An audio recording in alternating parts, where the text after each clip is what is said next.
आप सभी को मेरा नमस्कार, प्रणाम। आज अश्विन माह की शुक्ल पक्ष की दसवीं तिथि है। आज के दिन को हम लोग विजयदशमी या दशहरे के पर्व के रूप में मनाते हैं। आप सभी को जानकारी हुई कि आज के इस वैज्ञानिक युग में सभी धार्मिक रीति रिवाजों, सामाजिक रीति रिवाजों की प्रासंगिकता मानव के अंदर, मनुष्य के अंदर सद्भावना की ओर प्रेरित करने के लिए रहती है। कोई भी धार्मिक रीति रिवाज, कोई भी हमारा त्यौहार, उसका अंतिम उद्देश्य एकमात्र यही है कि समाज में समरसता बनी रहे और एकता बनी रहे।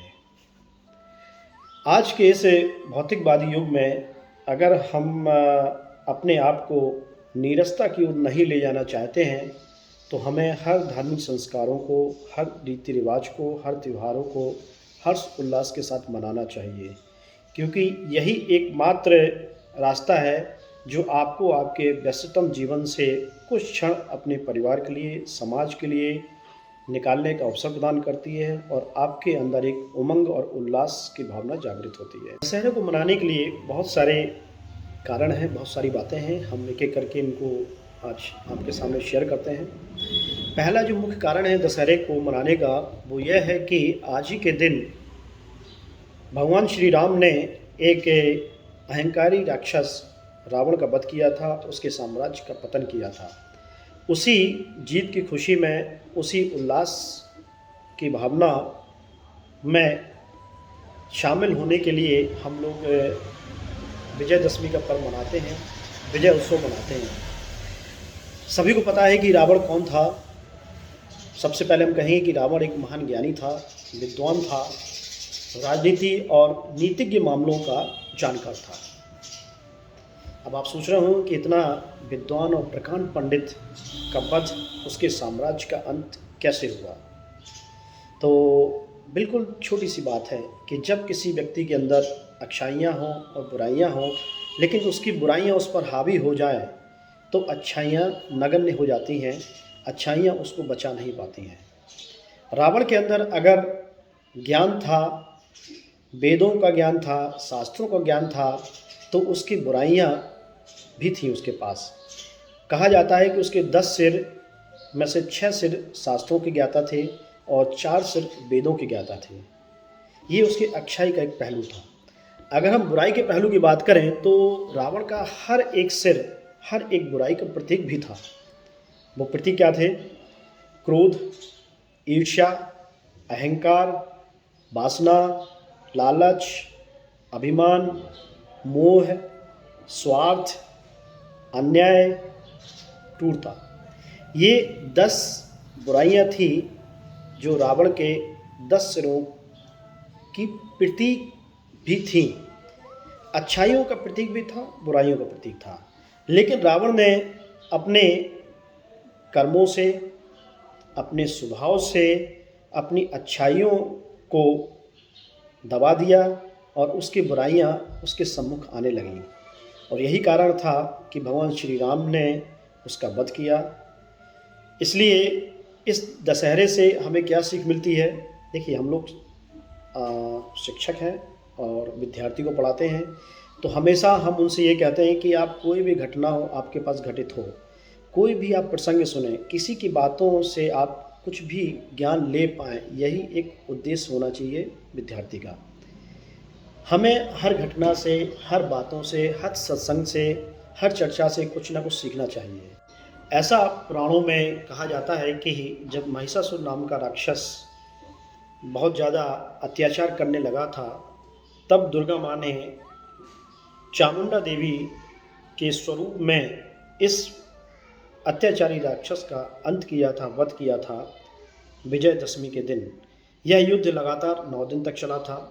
शारदीय नवरात्र के दौरान ये पूरा युद्ध 9 दिन तक चला था और 10वें दिन दुर्गा माँ ने इस अत्याचारी राक्षस महिषासुर का अंत किया था। यह भी एक कारण है विजयदशमी के पर्व को मनाने के लिए। एक मान्यता और है कि जब महाभारत के काल में पांडवों को वनवास दिया गया था, तो 12 वर्ष वनवास के उपरांत वह अपने उस स्थान पर पहुँचे थे जहाँ पर उन्होंने अपने हथियार सुरक्षित रखे थे। आज ही के दिन यानी अश्विन माह शुक्ल पक्ष के 10वीं तिथि के दिन ही वो उस समी वृक्ष जिसके नीचे उन्होंने अपने हथियार शस्त्र रखे हुए थे, उसको उन्होंने प्राप्त किया था। आज ही के दिन सम्राट अशोक ने बौद्ध धर्म ग्रहण किया था। बहुत सारे कारण हैं आज के उत्सव को लेकर।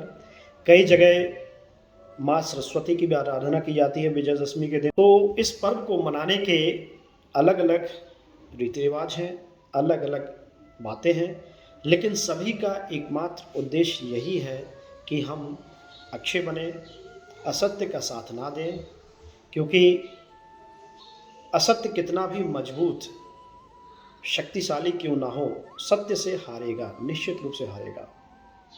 अच्छाई हमेशा बुराई पर जीतेगी। 2 बात।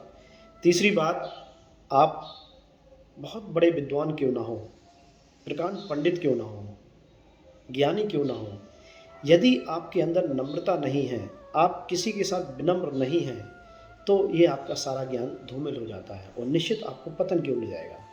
इसलिए तीसरी सीख हमारी ये है कि हमें हमेशा नम्र रहना चाहिए, विनम्र रहना चाहिए। चौथी बात, अहंकार। हमें कभी भी अहंकार नहीं आना चाहिए। हम कहीं भी हों, किसी भी जगह पर हों, किसी भी पद पर हों, कोई भी शक्ति हमारे पास हो, हमें कभी भी अहंकार की भावना जागृत नहीं करनी चाहिए। ऐसी बहुत सारी सीखें हैं जो हम अपने विद्यार्थियों से कहते हैं कि हमेशा हर घटना से, हर त्यौहार से, हर रीति रिवाज से, आप किसी के साथ कुछ भी चर्चा कर रहे हों, आप किसी के सत्संग में बैठे हों, कुछ ना कुछ आपको वहाँ से ग्रहण करने को अवश्य मिलेगा। तो इसलिए जहाँ भी रहें कुछ ना कुछ सीखें, वहाँ से कुछ ना कुछ ज्ञान अर्जित करें। पुनः बस हम यही कहना चाहेंगे कि उस समय के रावण के 10 सिर थे, 10 सिर सामने थे, लेकिन आज के रावण के 10 सिर हैं, लेकिन 10 सिर अंदर छिपे हुए हैं। हमें इन चेहरों को, इन सिरों को बाहर निकालना है, अपनी अपनी बुराइयों को पहचानना है और उन्हें नष्ट करना है।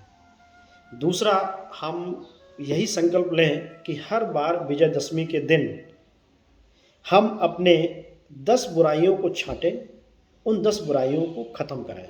ऐसा नहीं है कि बुराइयां भी असंख्य हैं और अच्छाइयां भी असंख्य होती हैं। आप ये सोचोगे कि हम हर 10-10 बुराइयाँ कौन कौन सी लें।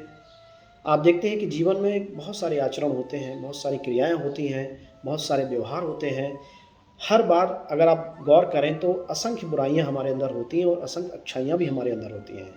हमें करना क्या है, इतना ही हम बस करें तो ये त्यौहार, ये रीति रिवाज सार्थक हो जाएंगे कि यदि हर वर्ष, हर दशहरे के दिन हम अपनी 10 बुराइयों को छांटें और उन बुराइयों को नष्ट कर दें, तो ये हमारे लिए विजयदशमी का पर्व बहुत ही ज़्यादा महत्वपूर्ण हो जाएगा, हमारे मानवीय जीवन के लिए बहुत महत्वपूर्ण हो जाएगा और आप निश्चित रूप से एक अच्छे इंसान बन जाएंगे। नमस्कार। आप सभी को पुनः बहुत बहुत बधाई और शुभकामनाएं विजयदशमी के पर्व की।